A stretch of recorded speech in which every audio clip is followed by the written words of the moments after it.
Bonsoir à tous et merci de suivre le flash d'information sur RTI 2. Comme tous les dimanches, pour notre rubrique du jour, les dossiers de la 2, nous mettrons l'accent cette fois-ci sur les raisons du déguerpissement des ferrailleurs de la zone d'Abobo-Anador à Abobo-Ndotré. La nouvelle était répandue depuis 2022. Les artisans ferrailleurs de la casse d'Abobo-Anador avaient reçu un arrêté municipal les ordonnant de quitter ce site pour s'installer à Ndotré. Les négociations et tentatives entamées par la mairie de la commune n'ont malheureusement pas abouti. Le mardi 13 août 2024, la municipalité, déterminée à redorer l'image de sa commune, a donc entamé une procédure de déguerpissement qui s'est terminée par un affrontement avec les ferrailleurs, situation qui a entraîné la démolition de presque tous les magasins du site le mercredi 21 août dernier, obligeant ainsi les artisans ferrailleurs à s'installer à la nouvelle casse de Ndotré.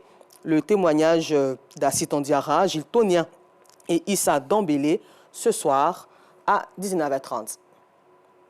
Un peu plus loin du district autonome d'Abidjan, le village d'Alliance interethnique de Côte d'Ivoire, plateforme associative de jeunes Ivoiriens œuvrant pour la paix et la cohésion sociale en Côte d'Ivoire à travers les Jeux d'Alliance interethnique, a procédé récemment à l'investiture du chef du campement digne de la région du Hambol. Léon Koulibaly est mis en mission pour faire connaître les avantages des Jeux d'Alliance et accompagner surtout les élus locaux en matière de résolution des conflits, mais aussi de faire la promotion de la paix et la cohésion sociale dans la région. Le reportage de Jean-Yves Zadi et Soro Corona de RTI Boaké. 1, 2, 3, Koulibaly Léon est intronisé chef du campement digne de la région du Hambol en présence des autorités administratives municipales, de l'ensemble de la chefferie traditionnelle ainsi que la population. Il devient ainsi le représentant légal du mouvement Village d'Alliance interethnique de Côte d'Ivoire dans la région.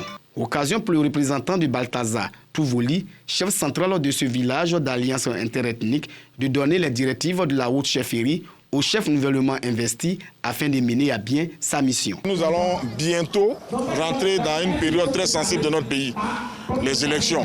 Il est censé prendre son baptême de pèlerin pour entrer dans tous les villages, pour maintenir la cohésion sociale au nom des alliances interethniques. Une initiative saluée par le parrain et la chefferie traditionnelle du Hambol. On veut tout faire pour que cette cohésion que nos parents ont eue avant puisse demeurer, pour qu'on puisse vivre en harmonie comme dans les années passées avec nos parents, nos grands-parents. Nous, on attendait cet événement-là avec joie.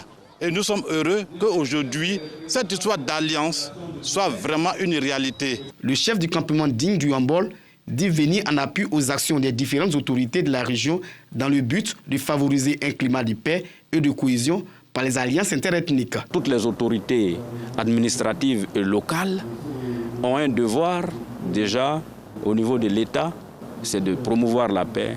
Donc nous venons en appoint à ceux-là pour contribuer à donc créer la paix et la cohésion sociale entre les fils et les filles du Hambol. Les représentants de l'autorité administrative et du maire expriment leur gratitude aux initiateurs de ce mouvement et assurent de leur collaboration avec le chef du campement digne de la région.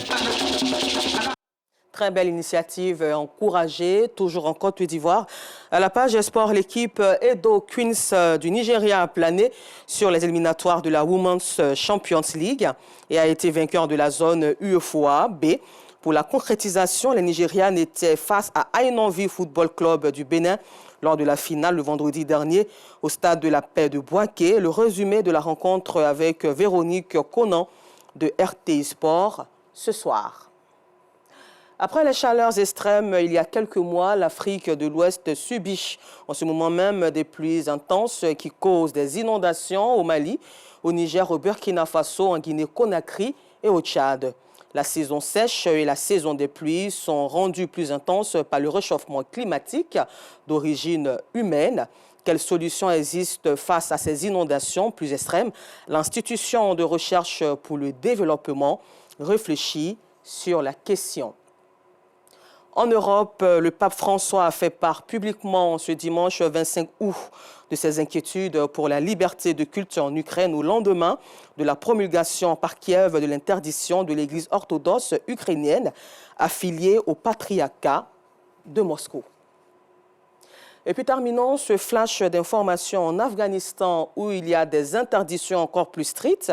De nombreux éléments de la loi sont déjà en vigueur de manière informelle depuis le retour au pouvoir des talibans en août 2021. Et les femmes subissent déjà le plus gros des restrictions qualifiées par l'ONU d'apartheid du genre qui les ont éloignées de la vie publique. Merci de nous avoir suivis. Je vous donne rendez-vous à 19h30, toujours sur RTI 2, mais cette fois-ci pour le temps d'information complet.